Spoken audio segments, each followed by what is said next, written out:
사람들은 삶을 살아가다 보면 전혀 뜻하지 않은, 예기치 않은 상황들이 마주하게 되고, 그렇게 마주하게 될 때 종종 나도 모르게 뱉는 표현이 있습니다. 이제 다 끝났어 라는 표현입니다. 행복 가득한 가정인 줄 알았는데 가정에 나뉘어져야 되는 아픔을 경험할 때 이제 다 끝났어 라는 표현을 쓰기도 하고요. 사업을 하다가 정말 버티고 버텼는데 이제 더 이상 버틸 힘이 없을 때 이젠 다 끝난 것 같아 라는 표현을 쓰기도 합니다. 질병을 가지고 치료를 받다가 이젠 더 이상 치료받는 것이 의미 없다는 것을 깨닫게 되는 순간 사람들은 이제는 끝난 것 같아 라는 표현을 쓰기도 합니다. 얼마 전에 고등학교 3학년 아이들 수능이 있었는데 한 학생이 수능장에 5분인가를 늦게 도착을 해서 수능장에 들어가지를 못하게 되었고, 그 교문을 닫은 관리자에게 한 번만 기회를 달라고, 나 시험 봐야 된다고, 지나간 시험은 안 봐도 되니까, 내가 늦은 만큼 그러면 늦은 뒤부터 내가 시험 봐도 되니까 들어갈 수만 있게 해달라고 눈물을 흘리며 호소하며 절규하는 모습을 보았습니다. 그 학생은 이거 시험 못 보면 나 끝난단 말이에요 라는 표현을 썼어요. 절망의 순간을 맞이할 때 우리는 저마다 이렇게 끝났다라는 이야기를 하고는 합니다.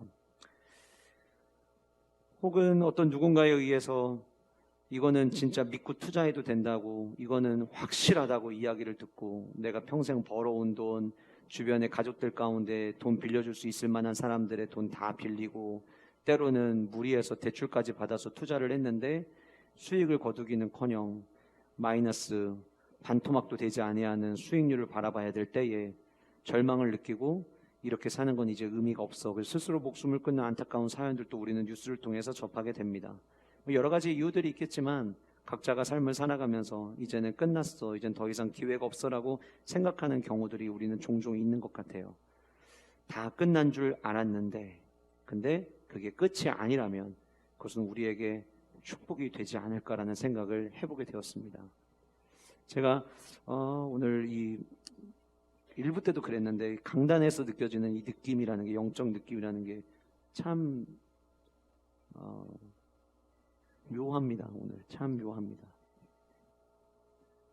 그래서 오늘 이 말씀을 저와 여러분들이 정말 잘 마음으로 받으시고 말씀의 은혜들이 우리 안에 있기를 간절히 소원해 봅니다. 오늘 말씀은 저와 여러분들이 함께 읽은 것처럼 주인공이 아브라함입니다.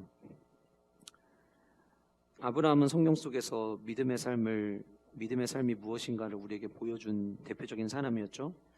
그런데 제가 기도하던 중에, 이 한 달을 어떻게 마무리해야 될까 기도하던 중에 다 끝난 줄 알았던 이 사람들, 다 끝난 것만 같다고 생각하는 성도들, 내가 지금 우리 교회가 살아있다는 주제와 함께 내가 숨은 쉬고 있지만 살아있는 것 같지만 근데 나도 또한 끝난 거나 마찬가지야 라고 생각하고 있는 영가족들, 그들에게 어떤 말씀으로 다가가면 좋을까라고 기도하던 중에 이 히브리서 말씀 중에 특별히 아브라함을 묘사하는 표현 중에 죽은 자 같은 이라고 하는 표현이 제 마음에 딱 다가왔었어요.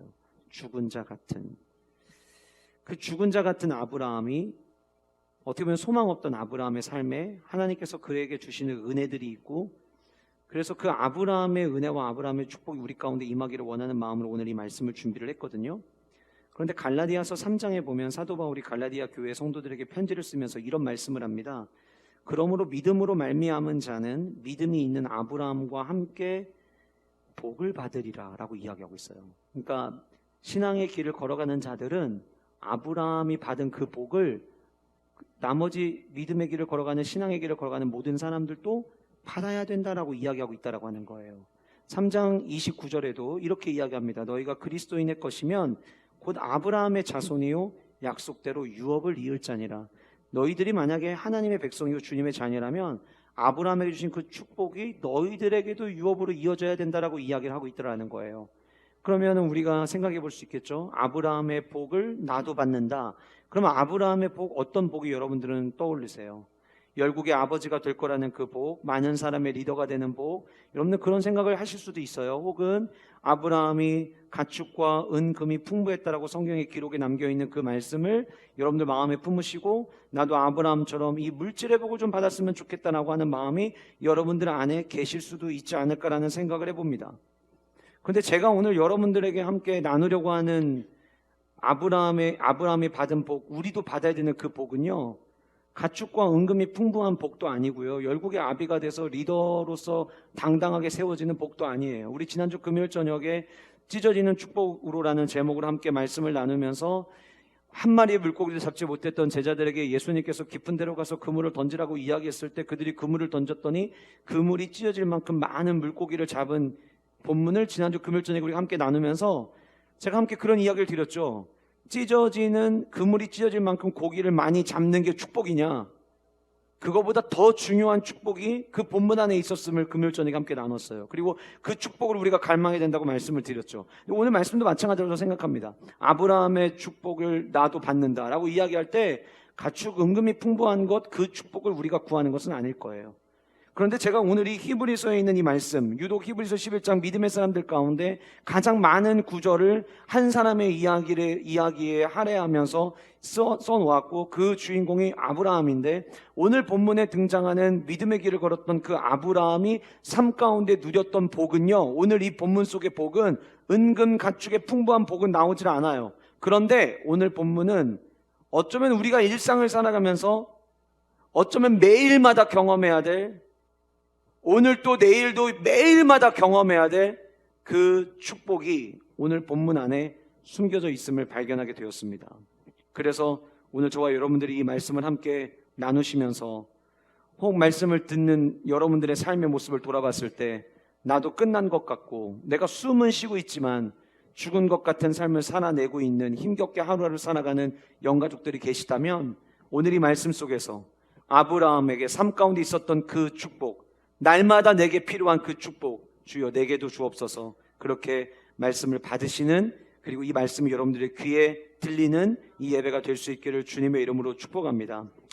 이제 지금부터 볼펜을 가지시고 제가 여러분들에게 드리는 이야기들을 잘 정리를 해보셔야 돼요. 먼저 우리가 받아야 될 첫 번째 축복은 무엇이냐면, 살아갈 방법이 막막해서 다 끝난 줄 알았을 그때에 일으키시는 주님의 축복을 우리는 경험해야 돼요. 살아갈 방법이 막막해서 다 끝난 줄 알았던 바로 그때.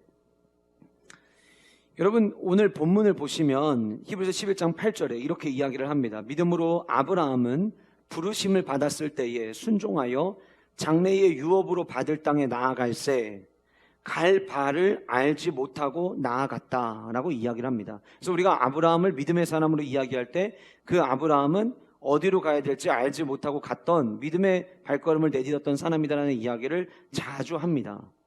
그런데 오늘 본문에서 이야기하는 갈 바를 알지 못하고라고 하는 이 단어는 단순히 목적지가 어딘지 몰라서 한 이야기만은 아니라는 거예요. 구체적인 장소는 몰라요. 그런데 이제 지금부터 저와 여러분들이 본문들을 하나하나 살펴보시겠지만, 성경의 아브라함과 관련된 본문들을 쭉 펼쳐놓고 시간대별로 순서별로 나열을 해보니까요, 아브라함이 갈 바를 알지 못했던 게 아니었어요. 아브라함은 가나안 땅으로 가야 된다는 것을 알고 있었어요. 알고 움직이던 아브라함이었다라고 하는 거예요. 그러니까 오늘 본문에 갈 바를 알지 못했다, 물론 그 가나안에서 정확히 어디에 머물러야 되는지는 모르기에 반반 맞는 이야기일 수도 있고 틀린 이야기일 수도 있는 거죠. 그런데 결국 아브라함 입장에서 이 갈 바를 알지 못했다라고 하는 이 말의 의미는 무엇이냐면, 나 이제 어떻게 살아야 돼? 라고 하는 상황 속에서 믿음으로 걸어갔음을 우리에게 이야기하고 있다라고 하는 거예요. 우리가 아브라함의 이야기를 할 때에 제일 먼저 머릿속에 떠올리는 아브라함과 관련된 본문은 창세기 12장 1절, 2절, 3절의 말씀입니다. 너는 너의 본토 친척 아버지 집을 떠나서 내가 너에게 지시할 땅으로 가라. 내가 너로 큰 민족 이루고 내게 복을 주어 내 이름을 창대케 하리니 복의 근원이 될지라. 너를 축복하는 자에게는 내가 복을 내리고 너를 저주하는 자에게 내가 저주하니 땅의 모든 족속이 너로 인하여 복을 얻을 것이니라. 이 말씀이 아브라함의 인생에 주신 첫 번째 말씀이라고 우리는 생각을 합니다. 그러나 지금부터 저와 여러분들이 아브라함과 관련된 말씀들 몇 개의 구절을 살펴보면 우리가 알고 있는 게 맞는 부분도 있고 틀린 부분도 있다는 걸 우리가 이제 마주하게 될 거예요. 창세기 11장 31절 말씀에 보면, 데라가 그 아들 아브람과 하란의 아들인 그의 손자 롯과 그의 며느리 아브라함의 아내 사레를 데리고 갈대아 인의 우르를 떠나 가나안 땅으로 가고자 하였더니 라고 성경은 이야기하고 있어요. 자, 갈대아 인의 우르라고 한번 써보실래요?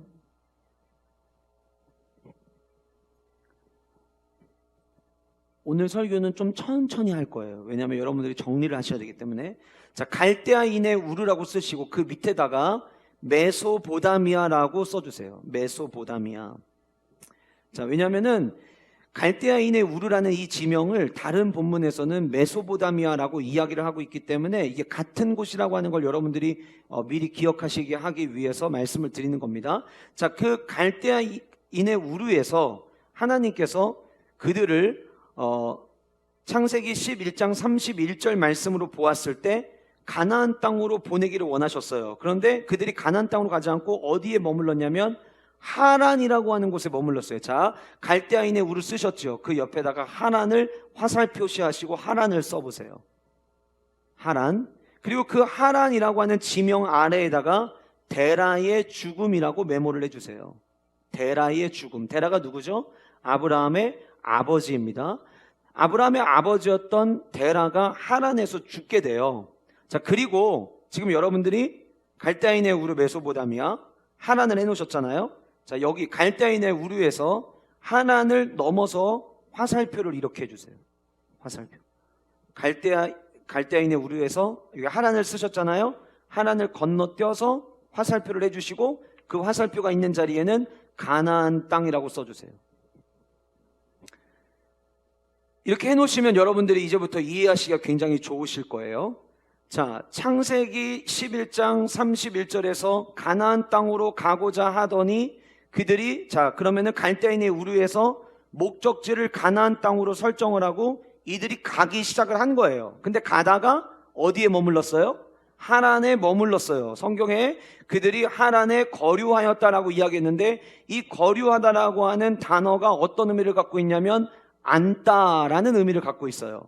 우리 2주 전 금요성령 부흥회 때 복 있는 사람의 특징에 대해서 이야기를 하면서 시편 1편에서 복 있는 사람들은 악인의 꾀를 따르지 아니하고 죄인들의 길에 서지 아니하며 오만한 자들의 자리에 앉지 않는다고 했잖아요. 그 앉는다라는 게 거류하다는 거예요. 다시 말하면 앉는 거는 이제 눌러 앉는 거예요.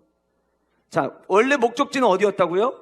가나안이었어요. 근데 가나안이었다가 지금 그들이 하란에 머무른 거예요. 근데 그 하란에서 어떤 일이 일어났죠? 아버지 데라가 죽게 된 거예요. 이 아브라함이 그러면 하란으로 떠나기 전, 가나안으로 떠나기 전 이 갈대아인의 우르 메소보다미아에서 그들은 어떻게 살았느냐에 대해서 여호수아 24장 2절 말씀에 이렇게 기록하고 있습니다. 옛적에 너희의 조상들 곧 아브라함의 아버지 나홀의 아버지 데라가 강 저쪽에 거주하여 다른 신들을 섬겼다라고 이야기를 하고 있어요. 우리가 설교를 여러분들이 오랫동안 들으시면서 이 데라가 어떤 삶을 살아왔는지 이미 알고 계시는 분들이 계시죠. 이 가정은 우상을 만들었고 그 우상을 사람들에게 판매함으로 말미암아 먹고 살던 집안이었어요. 그럼 질문 하나 드려볼게요. 데라는 그냥 이 우상으로 생긴 상만 만들어서 팔았을까요? 아니면 데라의 신은 그 우상이었을까요? 그렇죠. 이해되시죠? 데라에게 있어서 신은 지금 자기가 계속 만들고 있는 이 우상이었던 거예요. 그래서 여호수아 24장 2절에 다른 신을 섬겼다라고 이야기하는 거예요. 신을 만들었다, 우상 성상을 만들었다라고 이야기를 한 게 아니라 그를 섬겼다라고 성경은 이야기를 하고 있어요. 자, 그런데 느헤미야 9장 7절 말씀을 보시면 이런 말씀이 있습니다. 주는 하나님 여호와시라 옛적에 아브라함을 택하시고 갈대아 우르에서 인도하여 내시고 이렇게 돼 있어요. 자, 잘 들으세요. 갈대아 우르에서 아브라함을 인도해 내시는데 이 인도해 내실 때 하나님이 뭘 하셨대요? 아브라함을 택하셨대요. 이해되시죠?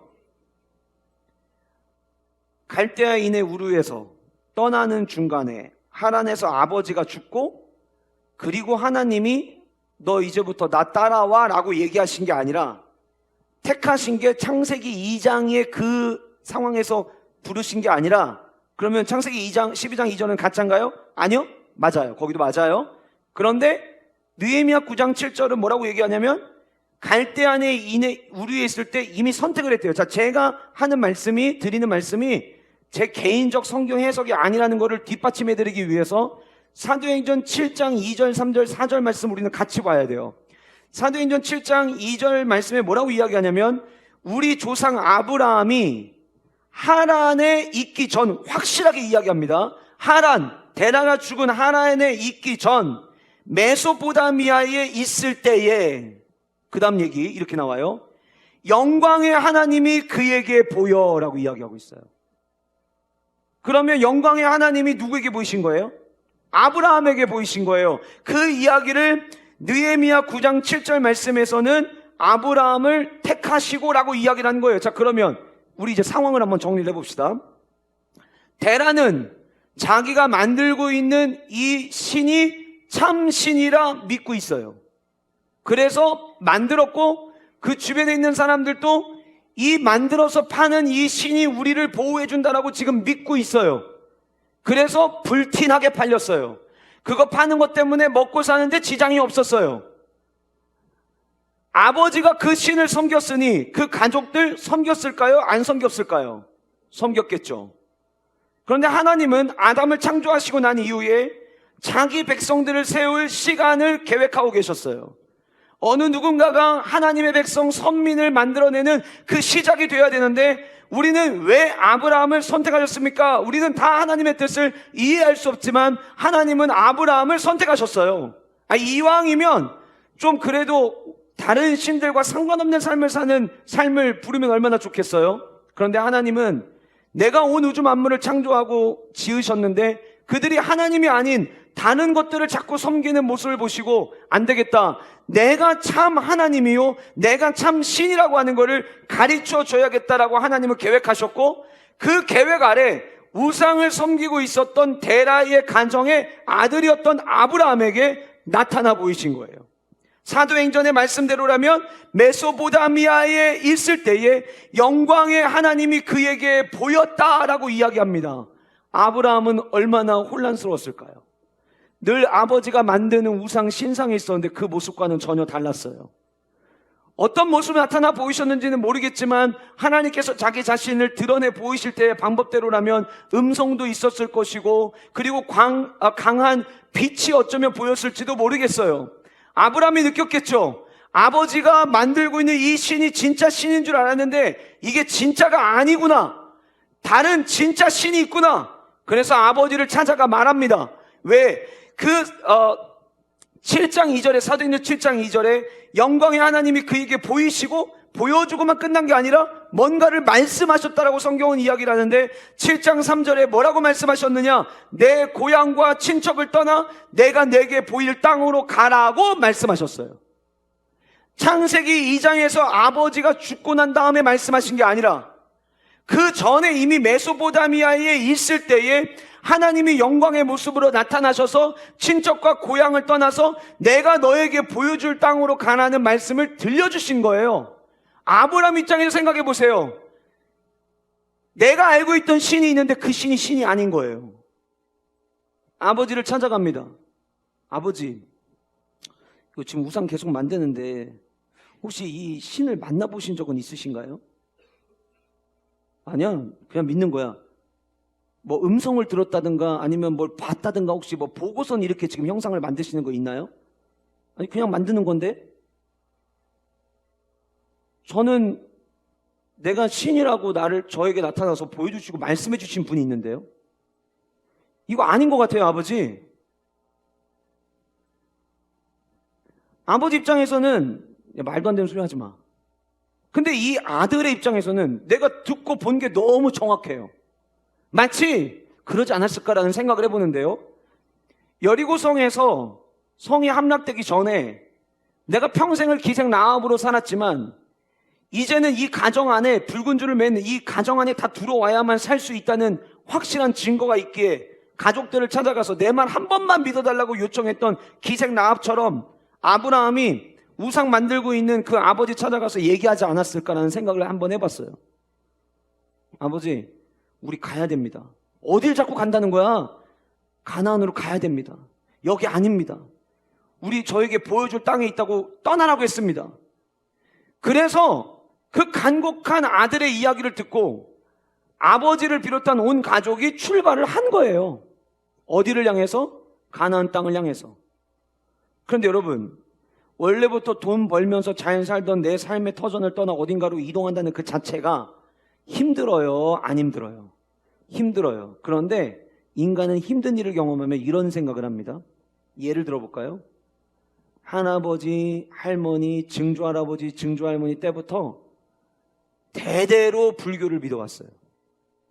그런데 갑자기 아들 하나가 하나님을 믿어야 된다고, 예수님이 우리의 죄를 해결해 준 구원자라고 예수님 믿어야 된다고 막 이야기를 해요. 그때 부모님들 마음은 어떤 마음을 갖냐면, 야, 우리가 계속 불교를 섬겼고 부처를 섬겼는데 갑자기 예수 믿으면 우리 가정에 화가 임하는 거 아니야?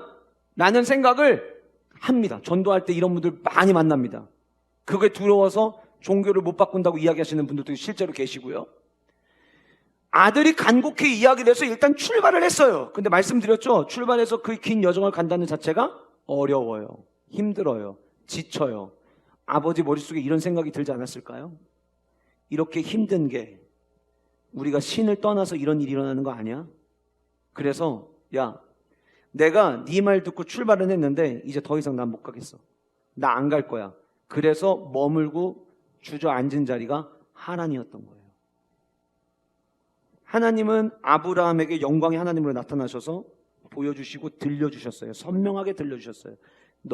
내가 너에게 지시할 축복의 땅에 있어. 너 글로 가야 돼.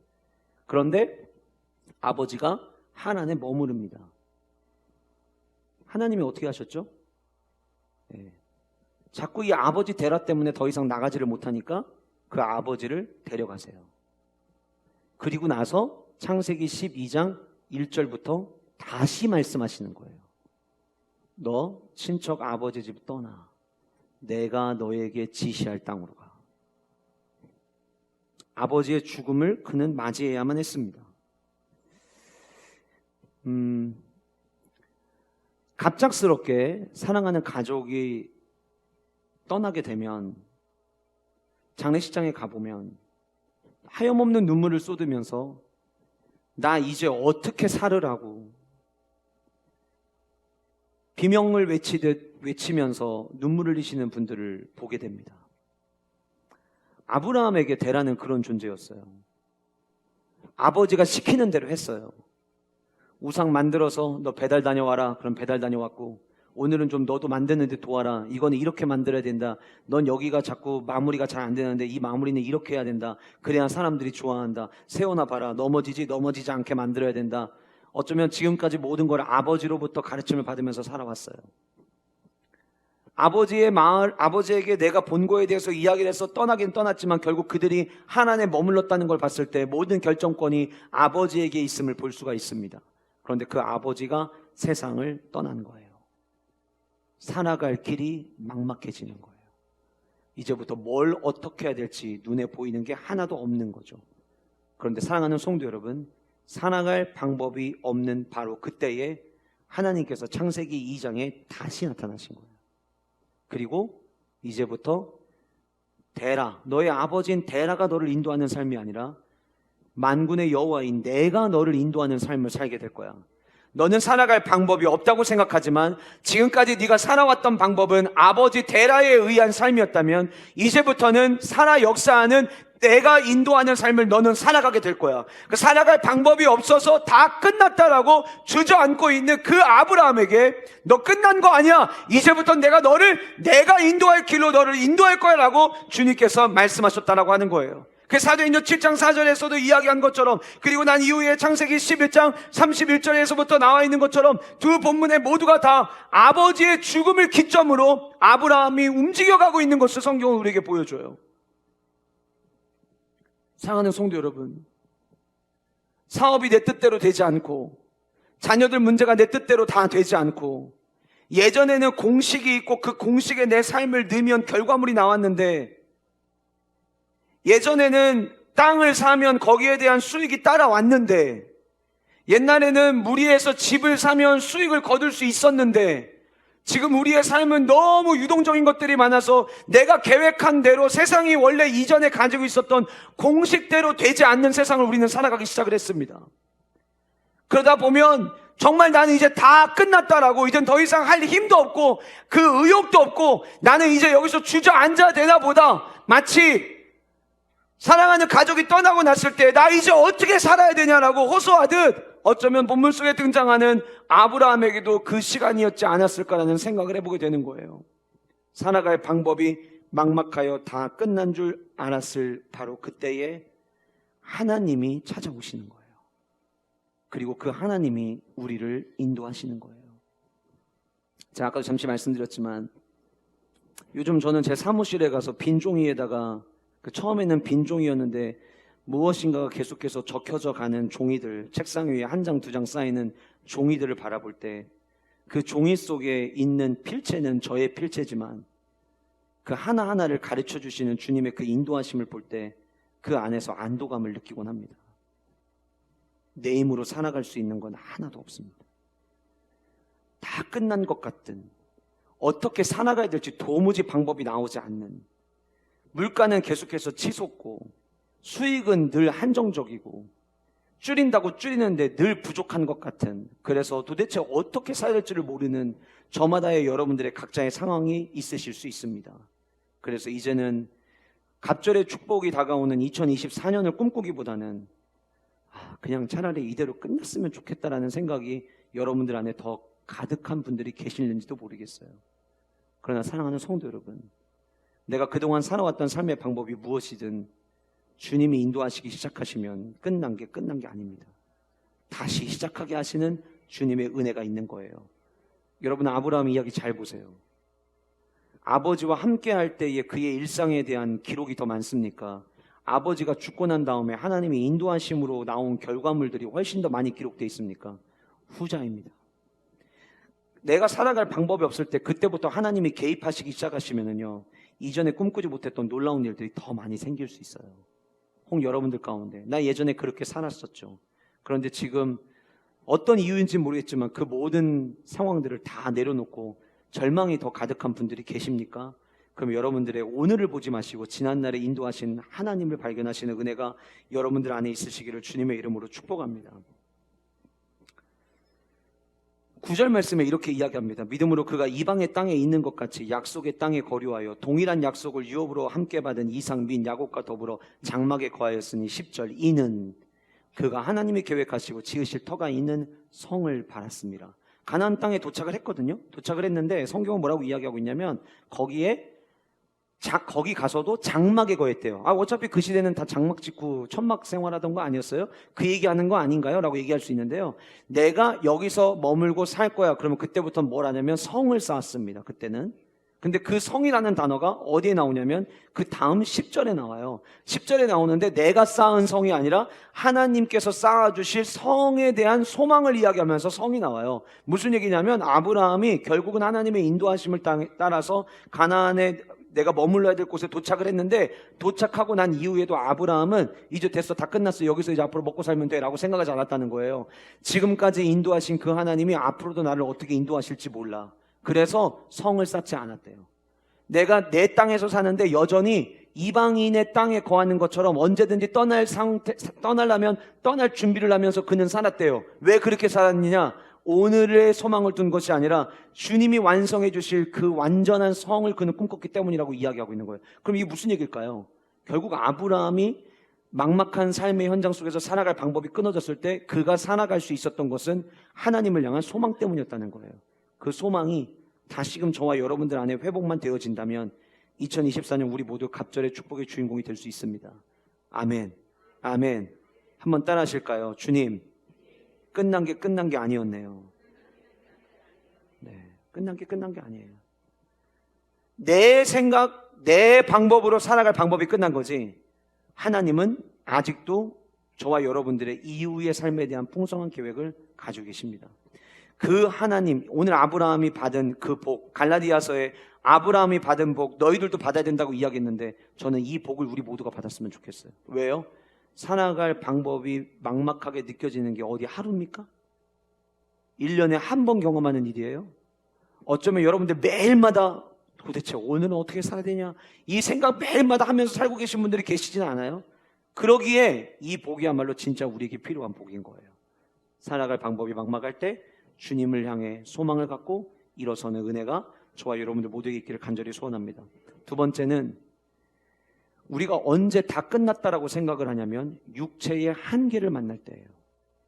육체의 한계를 만나면 우리는 끝났다라는 생각을 합니다. 여러분 11절 말씀은 이렇게 기록되어 있어요.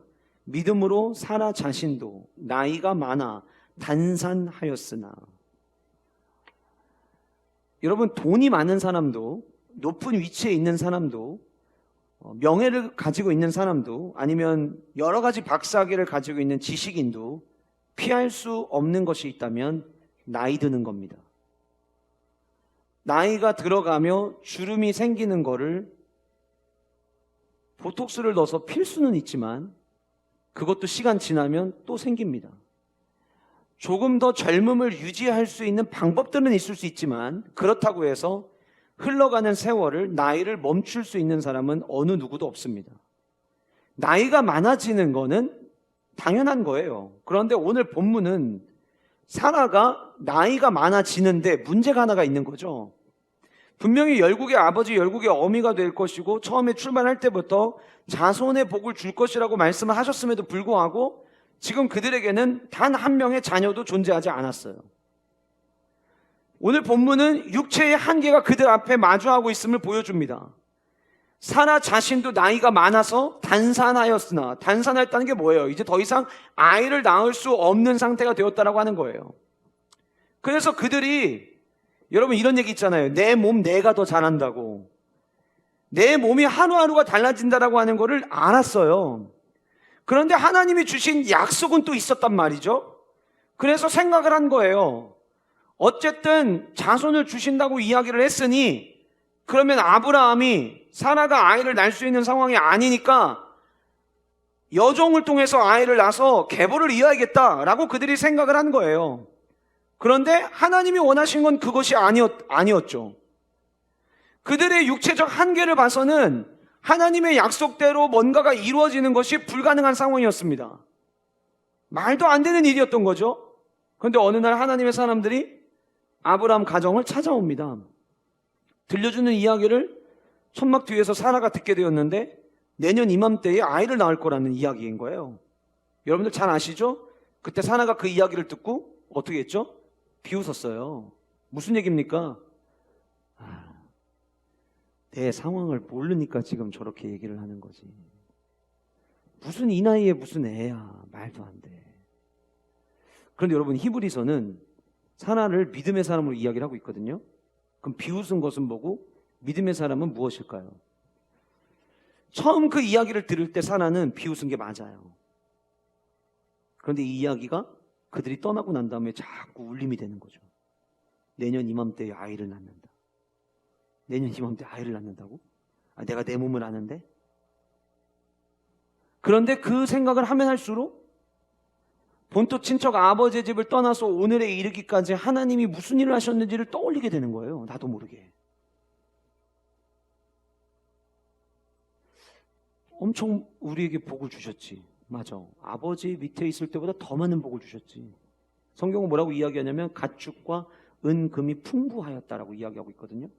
나중에 얼마나 재산이 많아졌냐면 조카 롯하고 재산 문제 때문에 갈라져야 했어요. 근데 그때 어떻게 선택합니까? 아브라함이 먼저 내가 나이 많으니까 내가 먼저 선택할게 해서 좋은 땅 먼저 선택했나요? 아니에요. 조카에게 먼저 네가 선택하라고 했어요. 그래, 남는 땅 가지. 근데 그 땅이 축복의 땅이 되었어요. 자기 아내를 지켜야 되는데 자기 일단 살고 보려고 아내를 누이라고 속인 사건도 그 중간에는 있었어요. 그런데 오히려 하나님은 그 기회에 더 복을 주시는 기회를 삼으셨었어요. 자기들 생각으로는 이스마엘 낳으면 되지 않을까라고 했는데 하나님은 이거 아니라고 말씀하시더니 이제는 사람들을 보내셔가지고 내년 이맘때 아이를 낳게 될 거다. 그 이야기를 들은 사라의 마음속에 조금씩 믿음이 싹트기 시작을 했어요. 자, 믿음이라는 게 뭔지 성경은 이렇게 이야기를 합니다. 11절에 단산하였으나 잉태할 수 있는 힘을 얻었다. 이게 무슨 얘기냐면 아기 낳기 전에 힘 주세요, 그 힘을 얘기하는 게 아니에요. 여기서 말하는 잉태할 수 있는 힘을 얻었다는 것은 뭐냐면, 그래, 나는 육체의 한계를 볼 때에 안 되는 게 맞아.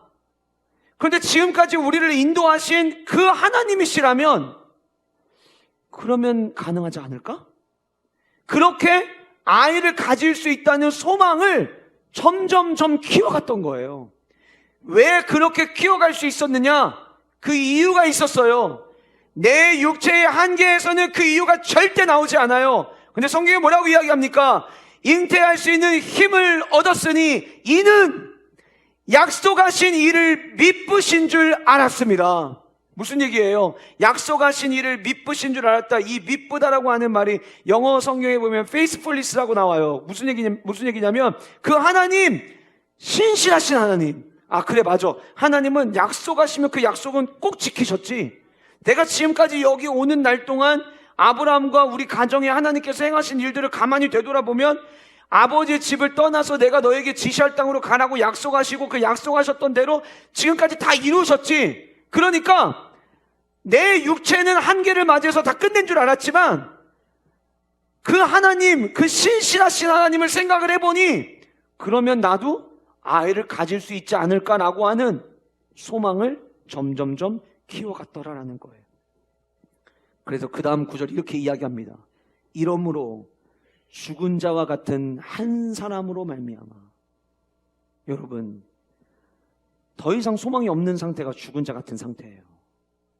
육체의 한계 때문에 더 이상 소망을 꿈꿀 수 없어서 죽은 자 같이 살아가는 인생이어도요, 신실하신 하나님에게 소망을 두고 그 신실하신 하나님께서 주시는 소망의 힘을 기르기 시작하면 감당할 수 있는 은혜를 하나님은 주신다라고 하는 거예요.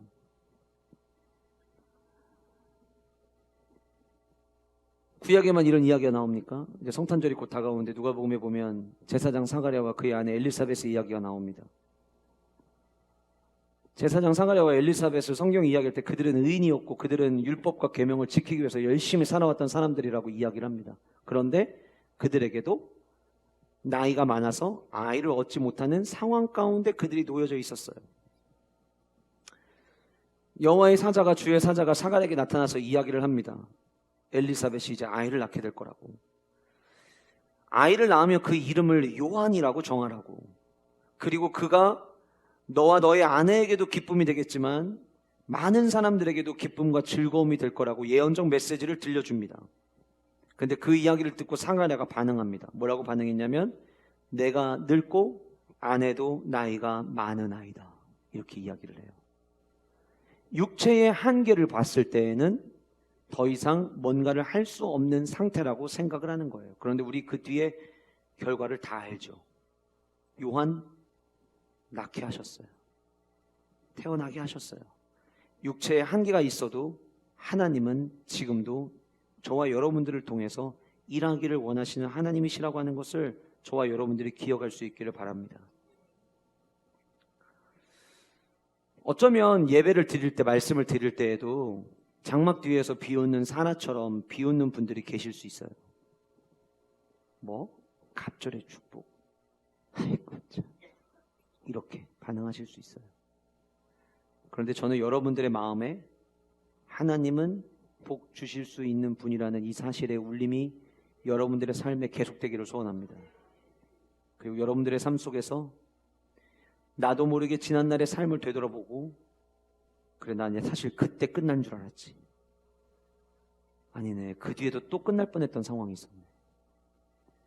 아니네, 최근에도 그런 일이 있었네.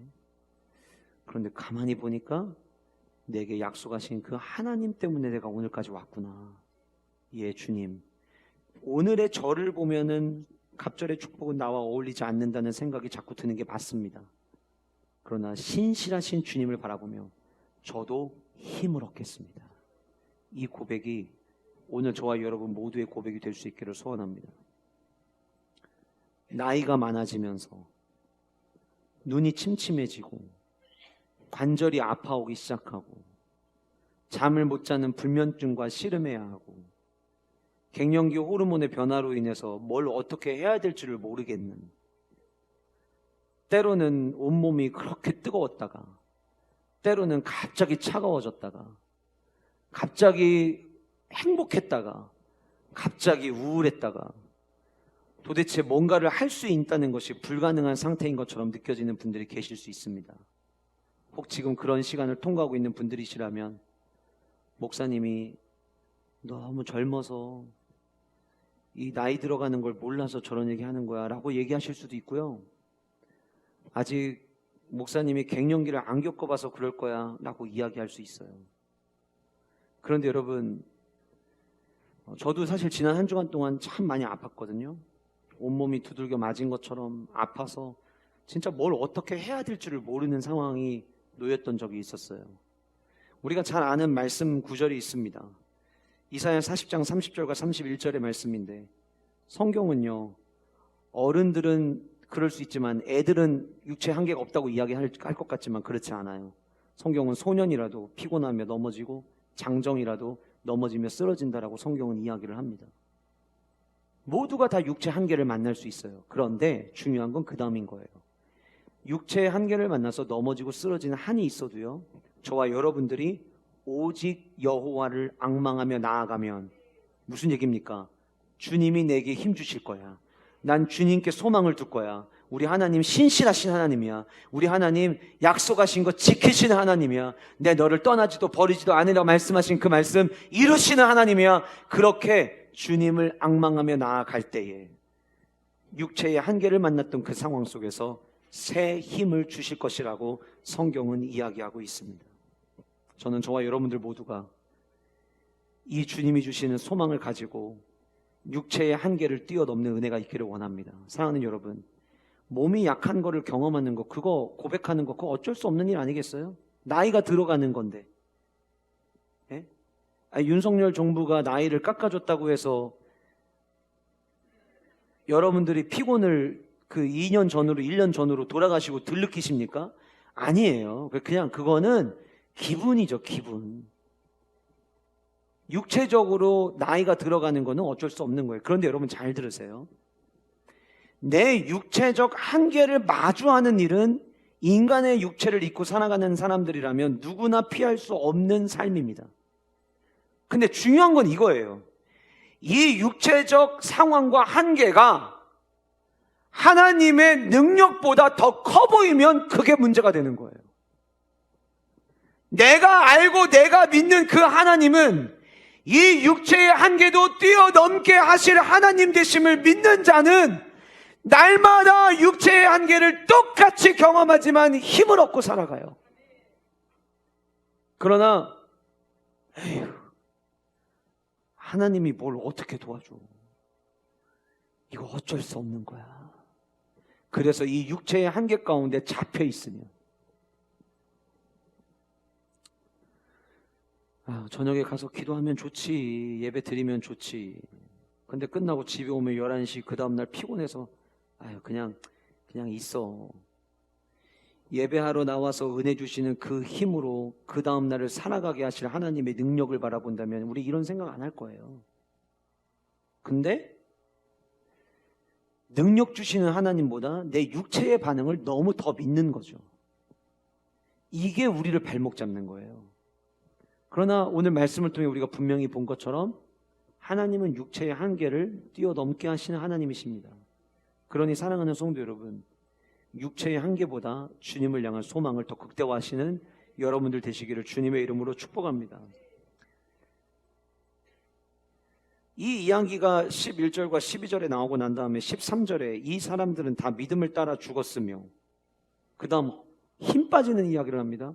약속을 받지 못하였으되, 믿긴 믿었는데 약속은 못 받았다.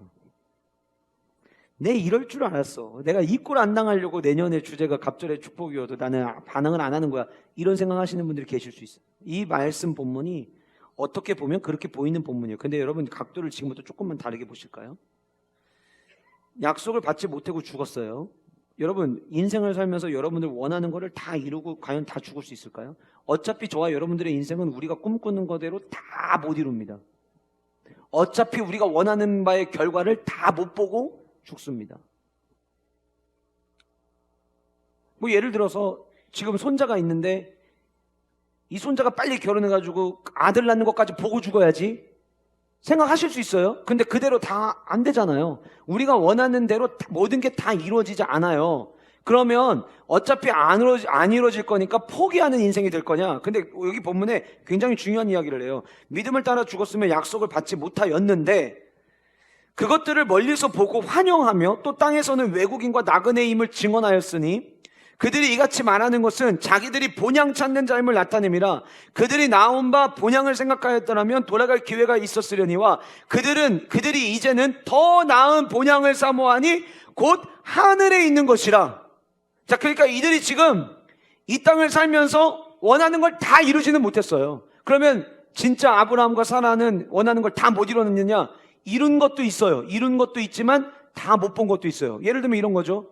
무수한 자녀들을 주시겠다라고 했는데 아브라함이 야곱과 요셉이 애굽 땅에 올라가서 70명이 올라가고 난 이후에 무수한 자녀가 됐지 그 전까지 무수한 자녀가 안 됐어요. 못 봤어요. 못 보고 죽었어요. 그런데 이렇게 생각하는 거예요. 어차피 내가 말씀하신 대로 이루어지는 걸 다 못 봤어. 에이, 실패한 인생이네. 가 아니라 그럼에도 불구하고 아브라함과 사라는 굉장히 중요한 얘기 드릴 거예요.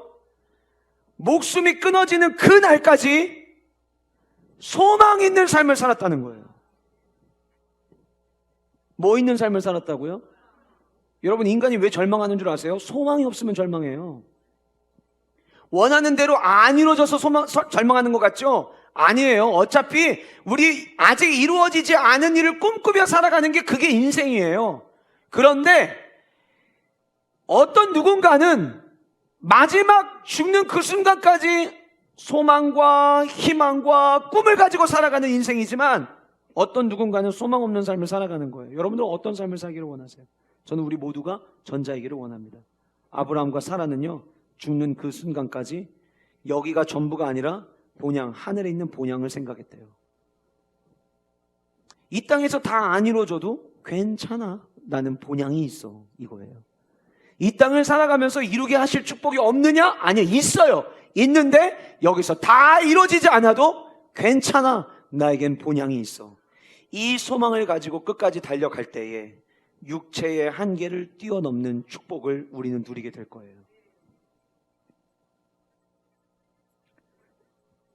세 번째로, 시험과 함께 기쁨의 삶이 다 끝난 줄 알았어요. 아브라함은. 자, 시험이라는 단어를 여러분들이 쓰셨잖아요. 그 밑에다가 훈련이라는 단어 하나만 더 써주세요. 아브라함은 17절에 이렇게 이야기합니다. 아브라함은 시험을 받을 때에 라고 이야기를 하고 있어요. 시험을 받을 때에 믿음으로 이삭을 드렸으니. 자, 그 바로 다음 구절 19절에 보면 아브라함이 아들을 재단 위에 올려놓고 칼을 뽑을 수 있었던 이유가 죽은 자 가운데서 다시 살려줄 것을 믿었다라고 이야기를 하고 있습니다. 자, 요거를 전제하고 한다 하더라도 99세의 아이를 봤어요. 얼마나 이쁘겠습니까? 우리 교회에 신생아들이 있으면 그 아이들에게서 나는 그 애기 냄새, 그거 한번 맡으면은요, 샤넬 넘버 7보다 훨씬 좋아요. 얼마나 행복합니까? 아브라함은 품에 아이를 안았어요. 처음 겪는 일이에요. 99년 평생. 아기가 자기를 보면 빵긋빵긋 웃어요. 그 애 키우는 맛으로 아브라함이 하루하루를 살았어요. 근데 우리 다시 기억해야 돼요. 하나님은 지금 자기 백성을 세우셔야 돼요. 하나님이 축복으로 이삭을 주셨는데 축복을 주신 하나님을 사랑해야 될 아브라함이 축복으로 주신 이삭을 사랑하는 것처럼 하나님이 느끼신 거예요. 그래서 창세기 이야기하잖아요. 네가 사랑하는 독자, 이렇게 이야기하잖아요.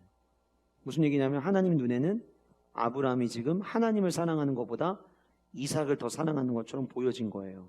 그래서 하나님이 시험을 하셔야 됐어요. 여러분들 가운데 이런 생각하시는 분들 계실 수 있습니다. 하나님 너무하신 거 아니에요? 왜 우리를 시험하고 그래요? 이렇게 생각할 수 있어요. 그래서 제가 여러분들 시험 밑에다가 뭐라고 쓰시라고 했죠? 훈련이라고 쓰시라고 했어요. 예를 한번 들어볼게요. 대기업의 회장이 새로운 임원을 세워야 돼요. 근데 아무나 세울 수 없잖아요. 그냥 그 회사에 40년, 50년 동안 계속 출근했다고 그냥 아무나 세울 수 없잖아요. 자질이 있는지 실력이 있는지 확인을 해야 되지 않겠어요? 그래서 대기업 회장이 임원이 될 만한 사람들을 대상으로 시험을 해요. 테스트를 해요. 자, 그러면 이 테스트, 이 시험을 받는 사람들 입장에서 여러분들이 만약에 지금 그런 상황이라면, 내가 열심히 그냥 직원으로 일하고 있었는데 회장님이 나를 임원으로 세워볼까 생각하셔가지고 지금 몇 가지 테스트를 한다. 그럼 여러분들 그 테스트에 어떻게 임하시겠어요? 기분 나쁘게 지가 회장이면 회장이지 나를 테스트해? 그러시겠어요?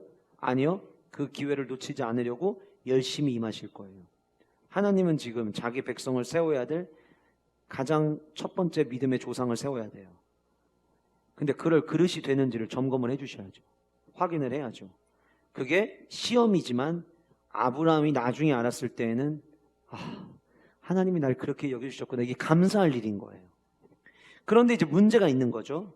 그 시험을 주셨는데 아브라함은 지금 아들과 함께 행복한 시간을 보내고 있었는데 그 아들을 바치라는 거예요. 아까 말씀드린 것처럼 히브리서 11장 19절에 다시 살리실 것을 믿었다라고 생각했다라고 이야기는 하지만 아무리 그거를 생각했어도 모리아산 꼭대기에 올라가가지고 어릴 때부터 그 좋은 추억을 가지고 있던 아들을 눕혀놓고 칼을 꺼내서 웃으면서 이사가 이거 걱정 안 해도 돼? 아프긴 하겠는데 내가 너 죽일 거잖아. 너무 걱정하지 마. 하나님이 살리실 거야. 그래서 막 이렇게 웃으면서 진짜 우리 너무 신기한 경험을 하는 거네요.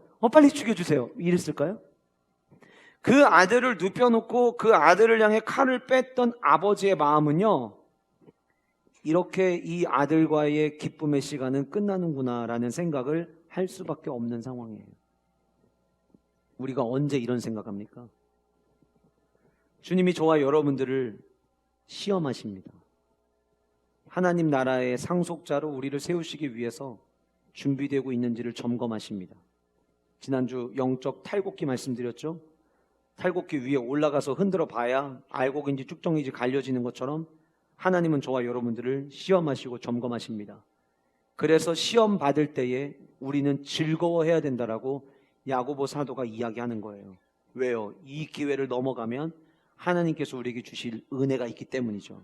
그런데 여러분, 그래서 내가 지금 이 과정을 통과하는 과정에서 때로는 희생이 필요하고 때로는 헌신이 필요하고 때로는 내 것을 하나님께 드려야 되는 삶의 모습들이 필요해요. 근데 우리가 왜 헌신하려다가 이거 못하는 줄 아세요? 이거 해서 기쁨 잃어버릴까 봐. 이거 드려서 내가 하고 싶은 거 못하게 될까 봐. 헌신하다가 건강 잃어버릴까 봐. 하나님의 시험과 함께, 훈련과 함께 기쁨, 즐거움, 내가 누리고 있는 것들 잃어버릴까 봐 우리가 주저하고 그 기쁨 잃어버리는 순간 나는 다 끝난다라는 그 두려움 때문에 주님이 부르시는 그 사명의 자리에서 주저할 때가 우리의 삶 가운데 많이 있지 않나요? 너무 거창하게 말씀드렸나요? 단 한 번의 예배에도 우리가 그런 모습을 보일 때가 있지는 않나요? 내가 이 시간에 집에서 TV를 보고 놀면 재밌고 한참 웃을 수 있는데 내가 가서 예배하는 것 때문에 내 기쁨을 잃어버릴까 봐 예배를 선택하지 못할 때가 있지는 않으신가요? 내 개인적 여가를 해야 되는데 왜 하필이면 예배 시간이랑 내 여가 시간이랑 겹쳐? 근데 내가 예배하러 가면 내 기쁨이 잃어져 갈까 봐, 사라질까 봐, 빼앗길까 봐 그 하나님의 시험과 연단의 과정에서 스탑하고 있는 분들이 계시지는 않은지 우리들의 모습을 돌아봤으면 좋겠어요. 제가 오늘 여러분들에게 이런 말씀을 드리는 이유는 우리 모두 함께 2024년 갑절의 축복을 향해 나아가야 되기 때문입니다. 우리 하나님, 저와 여러분들 시험하시고 빈 털터리로 바깥에 버리시는 하나님 아니십니다. 어떻게 하면 더 채워줄 수 있을까? 어떻게 하면 더 은혜를 줄 수 있을까? 제가 오늘 1부 때도 그랬고 2부 때도 그랬지만 그 마음이 자꾸 제 안에 느껴졌거든요. 나는 복 주기를 원한다. 나는 은혜 베풀기를 원한다. 그런데 나보다 건강을 더 크게 보고 있고 나보다 내가 누릴 수 있는 기쁨을 더 크게 보고 있어서 주저하고 나가지 못하는, 하나님께 모든 걸 의지하고 맡기고 나가면 되는데 각자의 삶에 데라와 같은 존재들이 있어서 멈추자, 그만해, 이 정도 했으면 했어, 야 가려고 출발했다는 것만으로도 하나님이 기쁘게 보실 거야.